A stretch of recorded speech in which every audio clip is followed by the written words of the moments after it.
Salman Rushdie es el renombrado novelista británico hindú, uno de los autores más exitosos de los últimos años. Como Gabriel García Márquez, incorpora elementos del realismo mágico, mezclando lo fantástico con lo real, crea mundos literarios muy ricos y evocadores. Pero por expresar su propia arte, ha sido perseguido por 30 años por radicales fundamentalistas de la religión islámica. Una persecución que ha sido exitosa en quitarle la vida a múltiples personas que han trabajado en las obras de Salman Rushdie. Aquí te contamos la historia de cómo empezó esta moderna cacería de brujas. Bienvenidos a este episodio corto de Bibliotequeando, un nuevo concepto que voy a empezar a hacer dentro del podcast. Normalmente los que me escuchan, me siguen, saben, aquí resumimos libros semanalmente, hablamos del contexto del autor, el contexto de la historia, y voy a empezar ahora a hacer, por petición popular, libros, o mejor dicho, episodios de temas específicos que se consiguen en los libros semanalmente. Así que estos episodios van a salir mitad de semana, mientras que como hacíamos anteriormente, los libros resúmenes semanales seguirán saliendo los lunes. Pueden seguirnos en Bibliotequeando en las distintas plataformas para seguir promoviendo este movimiento del conocimiento, cultura a través de los libros. Así que empecemos con este episodio donde explicamos la historia de cómo Salman Rushdie termina siendo perseguido por extremistas islámicos.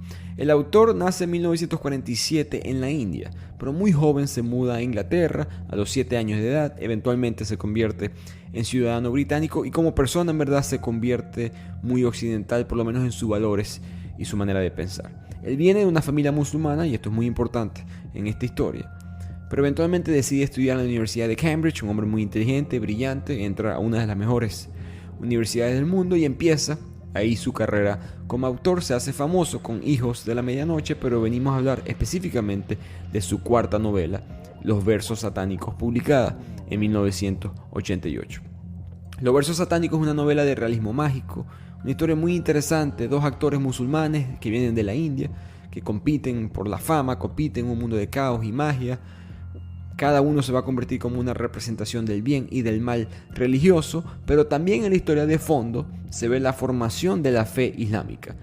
La fe musulmana desde su propio nacimiento, sale el profeta Mahoma y él lo refiere, o mejor dicho, lo menciona al profeta de una manera satírica, de una manera que causó mucha controversia dentro del mundo islámico. Pero ¿de qué manera es que el autor se burla de la religión musulmana? Porque él utiliza un evento de la vida real, por lo menos reportado en el Corán, para basar parte de la historia de los versos satánicos. Porque Mahoma, el profeta, cuando es perseguido fuera de la Meca, recordemos que Mahoma crea la religión musulmana en lo que es hoy en día Arabia Saudita, una cultura extremadamente pagana. La comunidad estuvo en contra de la formación de esta religión y él y 83 de sus seguidores fueron perseguidos al punto que tuvieron que emigrar de la Meca e irse hoy en día a Etiopía. Eventualmente Mahoma vuelve y parte del peregrinaje que se hace a la Meca hoy en día es en honor a ese viaje. Pero él regresa porque él compromete, o mejor dicho, negocia con los paganos que estaban en la Meca.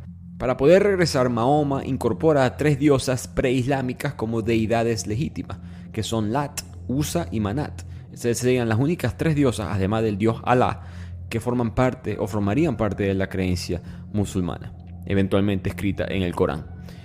Cuando los habitantes de la Meca escuchan a Mahoma confesar la importancia de sus propios dioses paganos, ellos revocan esa prohibición de que Mahoma forme parte de esta ciudad, y esos que habían emigrado junto a él en Etiopía empiezan a regresar después de escuchar la confesión de Mahoma y la aceptación de él mismo en la Meca. Pero cuando llegaron, tanto los paganos como sus seguidores se sorprendieron al escuchar que Mahoma cambió de opinión. Admitió que había sido víctima de los susurros del diablo, de los susurros de Satanás.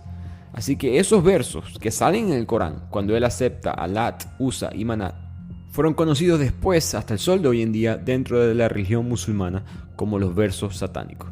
El día en que Mahoma pronunció los versos satánicos es la única vez que Mahoma dijo unas palabras que venían del diablo y no de Dios. Entonces Salman Rushdie no inventa los versos satánicos, él simplemente agarra esa historia y muestra de manera satírica, de manera burlona, por falta de una mejor palabra, cómo es que Mahoma empezó parte de la religión musulmana. Y recordemos que la religión musulmana ni siquiera permite la expresión artística de Mahoma. No hay esculturas, no hay dibujos, no hay arte que representen visualmente a Mahoma. Entonces solamente referirse a él en escrito es extremadamente peligroso. Por lo tanto, El libro termina siendo prohibido en muchos países musulmanes, Arabia Saudita, Bangladesh, Egipto. Hay protesta, quema de los libros, atacan a las bibliotecas, librerías que tienen a esta obra. Y por la presión social, no siempre fue el gobierno, a veces fue la presión social que causa que este libro se prohibiera en estos distintos países. Pero la prohibición más notable se realiza en Irán. El ayatollah Ruhollah Khomeini, el mismo de la revolución de 1979, el fundamentalista que cambió este país. Los que han escuchado el resumen del libro Persepolis en el podcast lo recuerdan claramente. Este ayatollah Khomeini emite una fatwa o fetwa, que es un pronunciamiento legal dentro de la religión islámica, emitido por algún especialista en la ley religiosa. No es alguien necesariamente con poder legal dentro de estas naciones musulmanas, pero sí del punto de vista religioso. Porque lo que quieren hacer es aclarar cuestiones específicas dentro de la ley islámica de los países que siguen el Sharia, como Arabia Saudita o Irán en este caso. Pero en esta historia el ayatollah iraní no está buscando aclarar ningún problema legal. Él emite esta fatwa pidiéndole al mundo musulmán que asesine a Salman Rushdie. Y quiero hacer una pausa en este punto porque es muy importante aclarar esto. Históricamente un dictador tiene límites geográficos de donde puede oprimir y ser un tirano. Pero en este caso, el líder iraní, una dictadura que todavía hasta el sol de hoy en día sigue oprimiendo a su pueblo, ese líder iraní ahora puede cruzar fronteras ideológicamente a través de la religión y el fundamentalismo y el extremismo. Él le puede pedir al mundo musulmán, un mundo por supuesto que no está buscando en su alta mayoría asesinar a Salman Rushdie, pero él sabe que hay personas individuales suficientemente extremistas, suficientemente fundamentalistas, que van a ejercer esta fatwa, que van a buscar asesinar al autor. En otras palabras, no hay donde esconderse. Salman Rushdie no puede simplemente no visitar países con mayoría musulmana. En cualquier parte del mundo, a él lo pueden buscar. Y es lo que sucedió. Tristemente, estos extremistas le hicieron caso a esta fatwa. 6 meses después de que fue emitida la orden, se realiza el primer intento de homicidio. Un hombre llamado Mustafa Masseh, un libanés musulmán, preparó una bomba en el Hotel Beverly House en el centro de Londres, la ciudad donde vivía el autor. Y la bomba, por suerte, no explota cuando Salman Rushdie está ahí, explota mientras Mustafa Masseh la estaba construyendo. Mustafa muere en el proceso, pero la organización terrorista que lo financió explica que él estaba en una misión de asesinar al autor. Con esta información, Rushdie consigue seguridad privada, el gobierno inglés también lo ayuda. Así que los extremistas islámicos deciden seguir esta fatwa de otra manera.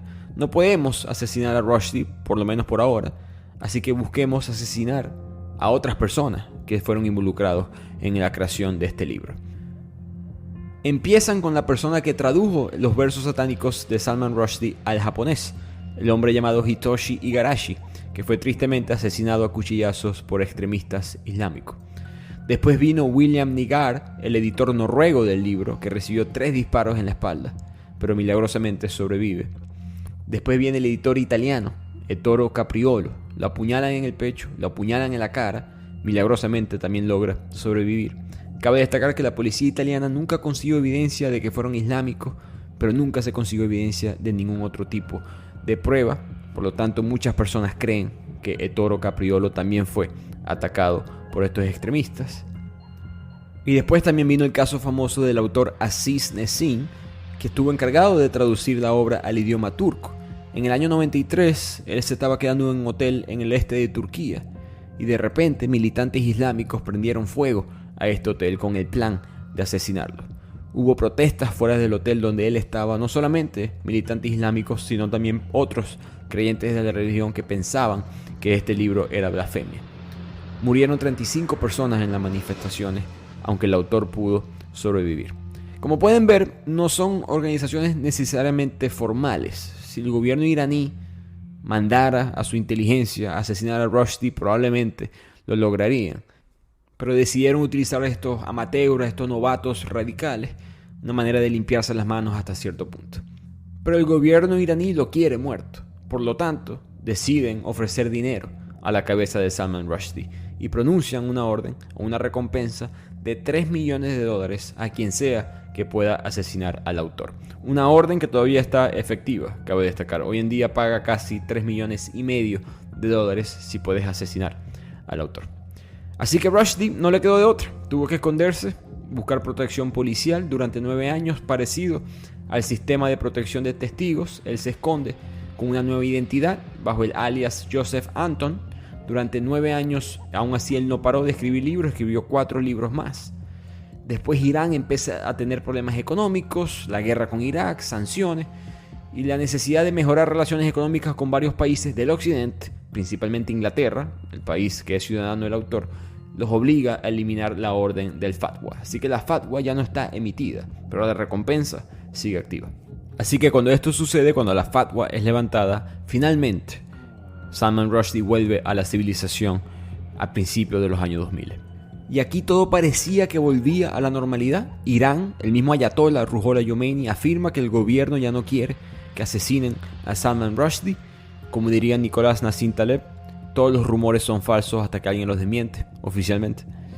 Por su valentía, al autor le dan un premio, nombrado caballero dentro de la sociedad inglesa. Oficialmente su nombre sería Sir Salman Rushdie. Los países musulmanes no les gustó esto.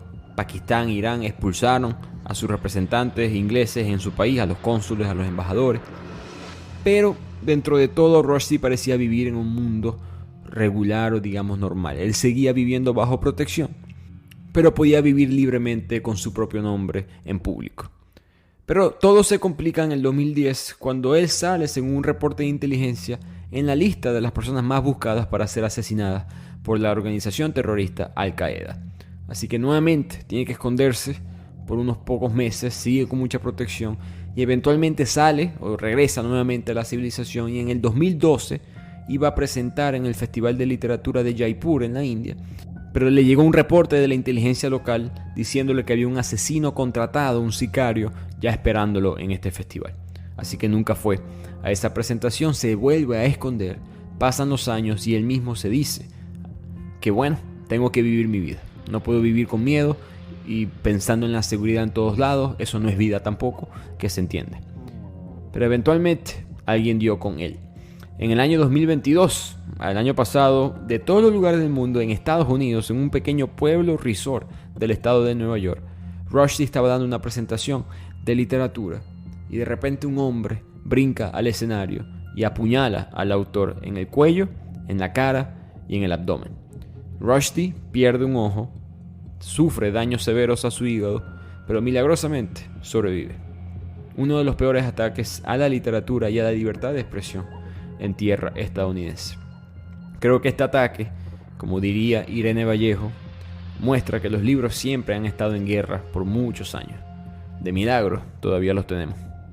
Y de milagro todavía tenemos a Salman Rushdie, que continúa vivo hoy en día. Hace 2 semanas hizo su última aparición pública, que fue una aparición secreta. Estaban entregando un premio y él era el invitado secreto. Nadie sabía quién era. Era un teatro muy pequeño, 100 personas, que fueron muy revisadas por la seguridad. La gente le pareció extraño hasta que aparece él en el escenario. Él es muy respetuoso, se disculpó por haber sido un invitado secreto, pero esa es su vida, tristemente, hoy en día. Y a él le importa, porque él mantuvo su integridad. Él sabe que si él cambia el libro, si él modifica la escritura, si él se disculpa de la religión musulmana, todo esto se desaparece. Pero él se ha convertido en un ícono de la libertad de expresión, de la libertad de la literatura, de la libertad del arte. Y él nunca ha cambiado ni una sola sílaba en esta obra, a pesar de que llevan ya 30 años tratando de matarlo. Y uno escucha esta historia y uno diría, bueno, me imagino que todos estamos de acuerdo en apoyar a Salman Rushdie, pero se sorprendería.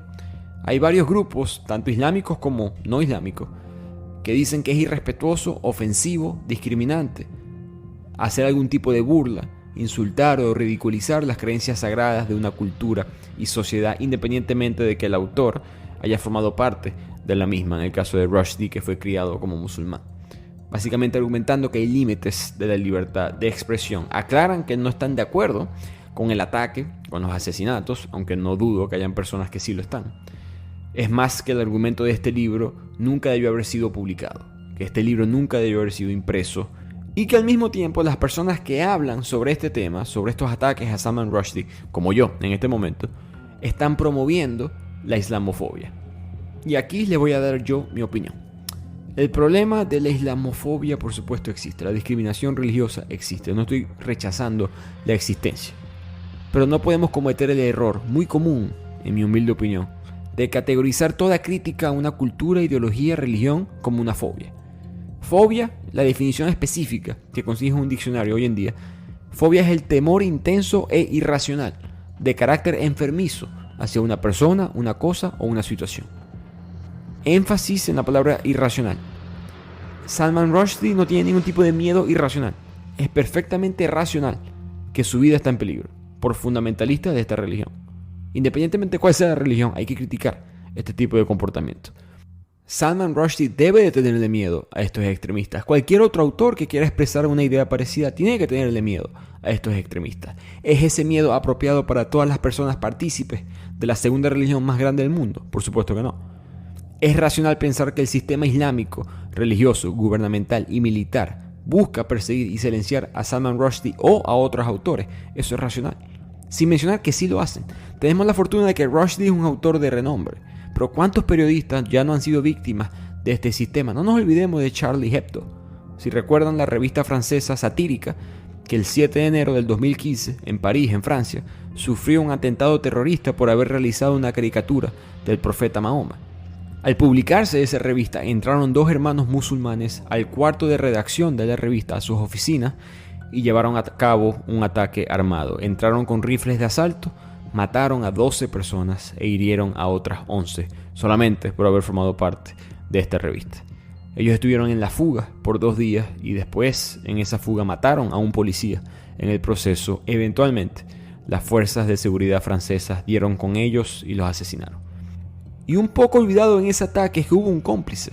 Al mismo tiempo, mientras se estaba efectuando ese ataque, otro hombre llevó a cabo otro ataque en un supermercado kosher, un supermercado judío, en Porte de Vincennes, en Francia, y asesinó a 4 personas. Él también había matado a un policía el día anterior y eventualmente la policía dio con este hombre y también lo asesinó. Mi conclusión es que a nadie que le importa la literatura, que le importa la lectura, que sepa la historia de la raza humana peleando, no solamente por la libertad de expresión, pero por la habilidad de tener sus propias ideas y expresarlas, tiene que estar de acuerdo con Salman Rushdie.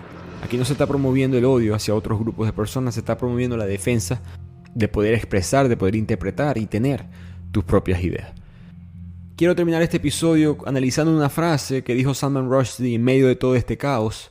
La frase dice: la defensa de la libertad de expresión empieza en el punto que tienes que defender a los que no puedes soportar. Frecuentemente tienes que defender a las personas que percibes como escandalosas, desagradables y repugnantes. Y ahí termina esa frase. Yo creo que eso es algo que se le olvida a la gente. Es muy fácil creer en la libertad de expresión cuando es para promover las ideas que tú mismo quieres expresar, que tú mismo quieres multiplicar en la sociedad.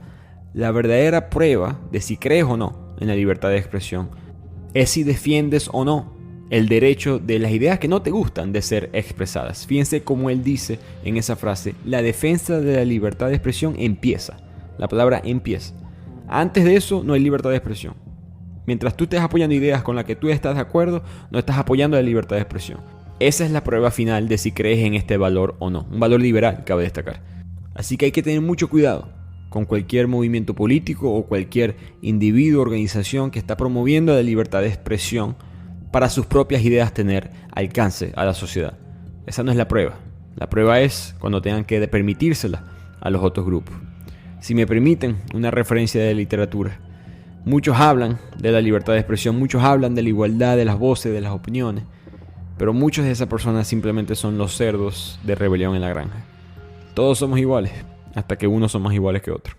Si quieres sintonizar el resumen de los versos satánicos de Salman Rushdie, este lunes 4 de diciembre tendremos el episodio publicado en el podcast. Como siempre, Ricardo Lugo, su anfitrión, @bibliotequeando en las redes. Ahí pueden conseguir el link para el blog, el link para las distintas plataformas del podcast, el canal de YouTube. Continuemos promoviendo, como he dicho siempre, el conocimiento de la literatura, la cultura a través de los libros.